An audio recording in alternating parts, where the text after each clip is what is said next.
Assalamualaikum warahmatullahi wabarakatuh. Anak-anakku kelas 6 ya, yang saya cintai, yang saya sayangi. Ya, hari ini kita akan belajar akidah akhlak, buku paket besar ya, buku paket dari Departemen Agama. Baik, silakan dibuka halaman 28. Halaman 28 dibuka sudah, anak. Baik. Halaman 28 bab yang ketiga, yaitu aku percaya pada qada dan qadar Allah. Sudah dibuka qada dan qadar Allah. Oke, apa sih Pak qada dan qadar Allah itu? Ya, semuanya akan kita bahas di sini. Explore pertama, halaman 29. Ya, 29. Pengertian iman kepada qada dan qadar. Qada itu apa? Qadar itu apa? Qada adalah menurut bahasa artinya hukum. Qada artinya hukum, ketetapan dan kehendak.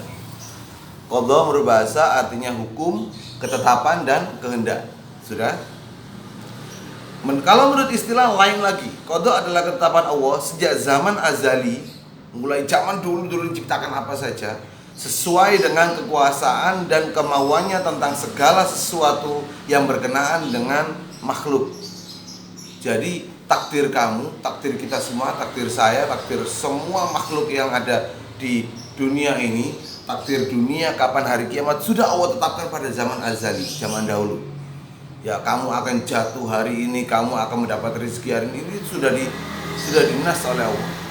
Nah, ya sudah Allah hukumkan, sudah Allah ciptakan takdir kamu itu. Sebelum kamu lahir pun Allah sudah ciptakan takdir kamu.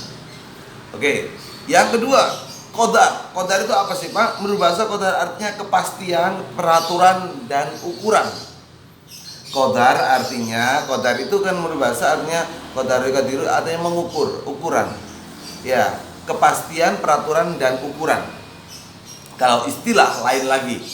Kalau menurut istilah, perwujudan atau kenyataan ketetapan Allah terhadap semua makhluk Allah dalam qadar, dalam ukuran, dalam berbentuk tertentu sesuai dengan kehendak dan kemauan Allah.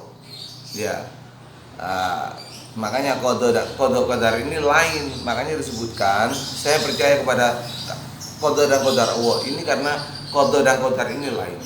Oke, lanjut di belakang.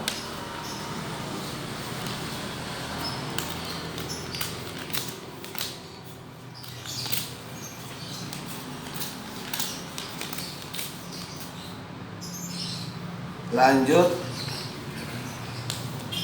macam-macam takdir Allah. Ya, takdir Allah ada dua, takdir mu'allaq dan takdir mubrom. Ya, takdir mu'allaq dan takdir mubrom. Takdir mu'allaq itu apa sih? Yaitu qada-qadarnya Allah yang masih digantungkan pada usaha atau ikhtiar kita. Kalau kita mau usaha, ya, maka Allah akan merubah. Ya, kalau yang mu'allaq ini artinya digantungkan. Makanya kita disuruh berusaha agar kita itu bisa merubah takdir Allah yang sudah ditetapkan pada kita.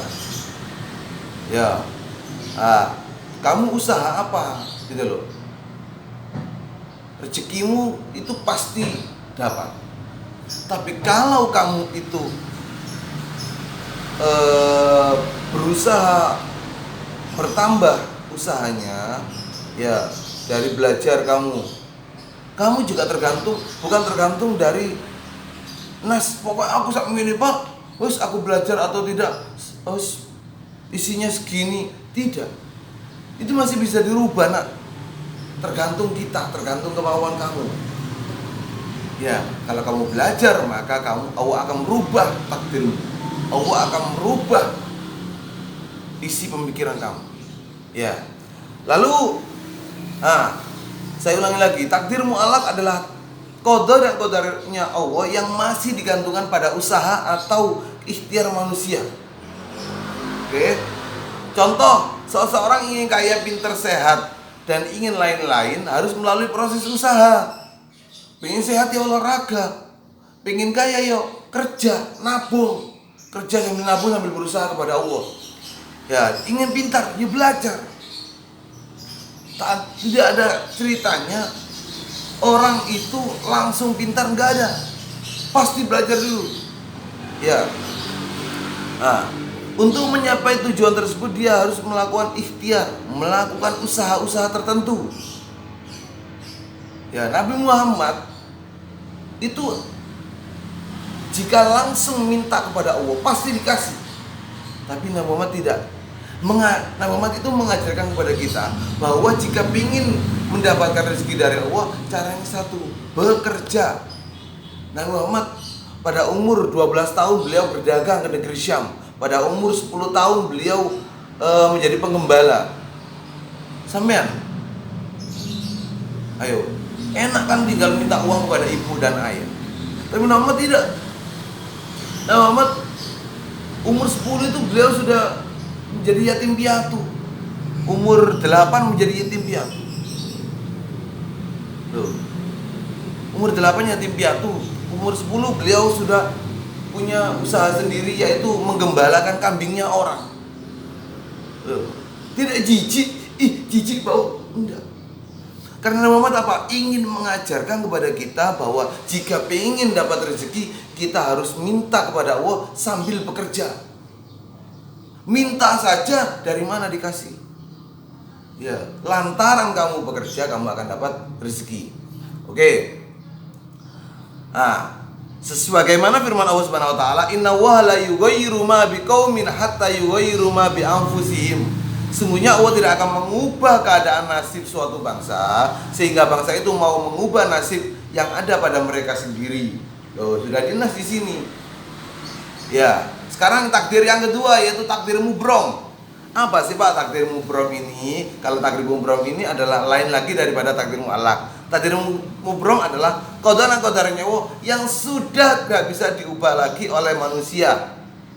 Walau ada ikhtiar dan tawakal, tetap itu adalah untuk orang tersebut, untuk manusia tersebut. Jadi saya ulangi lagi, takdir mubrom adalah takdir qada qadarnya Allah yang sudah tidak bisa dirubah lagi oleh manusia. Walaupun dia berusaha, walaupun dia bertawakal kepada Allah, tetap takdir mubrom ini sudah dinas. Ya, tidak bisa dirubah. Bismillahirrahmanirrahim. Ini saya ya. Wa likulli ummatin ajal. Fa idza jaa ajaluhum la yastakhiruna sa'atan wa la yastaqdimun. Ya, dan tiap-tiap manusia itu memiliki kematian, maut. Maka apabila telah datang waktunya, maka tidak dapat siapapun mengundurkannya barang sesaat pun, dan tidak dapat pula memajukannya. Tidak bisa maju, tidak bisa mundur. Ya, kematian kita jika seandainya Rabu, ya Rabu. Contoh Rehan main sepeda ontel. Ya, sudah dibilangi oleh ibu dan ayah tidak boleh kebut-kebutan, tidak boleh balapan sepeda ontel. Tapi Rehan tetap aja kebut-kebutan naik sepeda ontel. Maka lalu Rehan terjatuh, buak, kakinya patah. Ya, naudzubillah. Ya, kita nggak minta. Tapi karena contoh ini, seandainya itu Allah sudah nas ke kamu. Allah sudah nas ke kamu bahwa Rehan akan jatuh pada hari ini. Kakinya ya patah. Loh, itu adalah contoh. Meskipun Rehan itu pakai alat pengaman, ya kita sudah ikhtiar pakai alat pengaman, pakai helm. Yo, sepeda ontel, balapan pakai helm. Yo, pakai protek. Ini pelindung siku, pelindung yang ada di lutut, pakai sepatu, pakai sarung tangan, yang lain tidak. Tapi kalau sudah waktunya Rehan ini jatuh, patah kakinya, maka tetap ya, jika Allah sudah menetapkan sesuatu bahwa seorang akan mati pada suatu hari, ya, di suatu tempat pada jam sekian, maka orang tersebut pasti akan mati pada saat dan tempat yang telah ditentukan. Ya, contoh namanya Alif ini Berlindung pakai, karena orang kaya ya, contoh dia tuh pakai bodyguard, pengawal yang sangat banyak. Karena dia takut suatu saat nanti akan mati, didatangi oleh malaikat Israel. Pengawalnya banyak, di kanan kiri depan belakang. Pengawal tuh pakai katakanlah senjata, karena dia itu seorang presiden. Tiba-tiba Alif ini kejatuhan barang yang mungkin besar, melewati sebuah bangunan. Tiba-tiba ada kursi jatuh dari lantai apartemen, 10 lantai, kejatuhan kursi, menancap di kepalanya, jeluk besinya. Dan ini sudah dinas meskipun pakai pengawal. Ya, sama Allah, kamu mati hari ini, meskipun pakai pengawal, meskipun pakai topi baja, helm baja, pakai topi baja, pengaman, semuanya serba kayak manusia mau perang, pakai besi-besi semua. Tapi kalau Allah sudah nas kau mati. Tanpa itu pun kesebul angin kita mati, kesandung dek mati. Minum air putih, mati, keseretan, keseretan mati. Gampang Allah mematikan kita itu, tidak sulit. Ya. Nah, itu tidak akan bisa lari atau bersembunyi dari malaikat Israel. Malaikat Israel itu datang ke kamu, nggak perlu pakai WA dulu. Saya akan datang ke kamu ya, enggak. Jadi jika kamu sombong, jadi jika kamu orang kaya, jika kamu itu, jangan gunakan kesombonganmu. Ya, jika kamu pemimpin atau apapun, atau murid yang sedang melakukan hal-hal jelek, jangan kamu lakukan lagi hal-hal jelek. Jika kamu meninggal pada saat itu, maka jelek akhir hayatmu, su'ul khotimah. Ya, makanya anak-anak yang sepeda ontel, pesan saya jangan diulangi lagi. Yang biasanya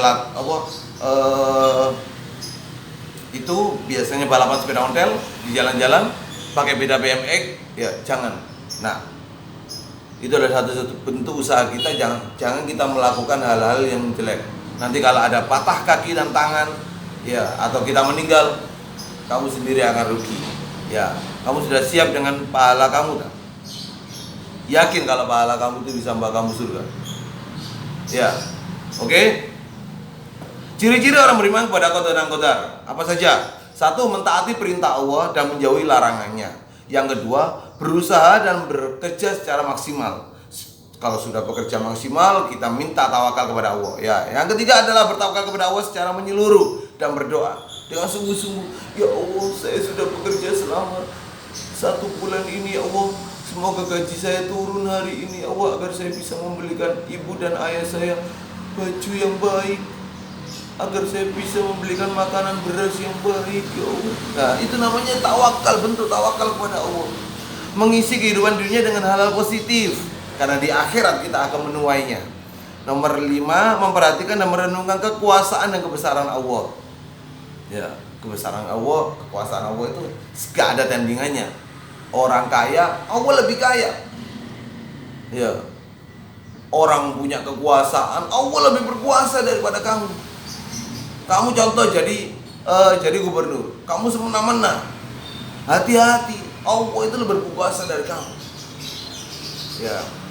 Kullukum ra'in wa kullukum mas'ulun ar-ra'iyatukum. Kamu adalah pemimpin dan kamu besok di hari kiamat akan dimintai pertanggungjawaban atas apa yang kamu pimpin. Baik itu diri sendiri, maupun keluarga, maupun kelas, maupun sekolah, maupun kampung, maupun wilayah provinsi, maupun Surabaya, contoh kamu jadi gubernur, jadi wali kota. Ya, kamu akan dimintai pertanggungjawaban oleh Allah. Yang ke-6, bersyukur ketika menerima ketentuan yang baik dan bersabar ketika menerima ketentuan yang tidak baik. Ya. Ini ketika kita menerima hal yang baik, kita kadang lupa bersyukur kepada Allah. Tapi ketika kita sakit, kita mengeluh kepada Allah. Ketika kamu dapat rezeki banyak, ya, dapat warisan 500 juta, kamu lupa bersyukur kepada Allah. Hambur-hamburkan, foya-foya, karaoke di sana sini, beli baju yang mahal-mahal, orang tuamu gak mau kasih, orang tuamu yang ada di makam tidak kamu ziarahi, tapi hartanya kamu habiskan. Ketika kamu sudah capek dengan harta tadi, lalu Allah kasih kamu sakit, dan kamu mengeluh kepada ya Allah, kenapa engkau beri aku ujian seperti ini ya Allah, badan saya stroke ya Allah, saya gak bisa bergerak kemana-mana ya Allah. Loh, kamu kemarin kemana saja?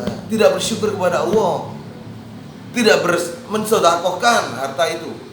Ya, tapi ketika engkau sakit, engkau mengeluh-ngeluh, aku nggak kuat ya Allah, tadilah penyakit ini ya Allah. Kenapa Allah begitu jahat? Tidak, Allah nggak jahat. Allah sayang sama kamu. Allah sayang sama kita. Ya, hikmah iman kepada qada dan qadar Allah. Satu, mendekatkan diri kepada Allah. Dua, mendidik manusia untuk senantiasa berusaha dan ikhtiar. Dan dididik untuk biasa ikhtiar dan usaha. Yang ketiga, mendidik manusia untuk senantiasa sabar dan tawakal. Setelah kerja, sabar, lalu kita bertawakal kepada Allah. Ya Allah, aku sudah bekerja dari Senin sampai Sabtu sebagai kuli bangunan ini ya Allah, tapi aku tetap melaksanakan ibadahmu. Ketika zuhur saya sholat, ketika asar saya juga sholat ya Allah. Maka berikanlah rezekimu ini kepadaku ya Allah. Semoga mendapatkan bonus. Siapa tahu Allah kasih bonus kamu. Biasanya gajinya seandainya 7 hari itu 1 juta. Siapa tahu ada gaji lebih. Hei Hazam, kamu sudah jadi kuli selama 1 minggu 6 hari, gajimu 1 juta. Tapi karena aku lihat engkau itu suka membersihkan musola, ya musola musola itu kamu suka bersihkan, saya kasih kamu bonus 500.000. Loh, itu gampang bagi Allah menambahkan rezeki kamu. Mandornya dibuat baik hatinya, akhirnya kamu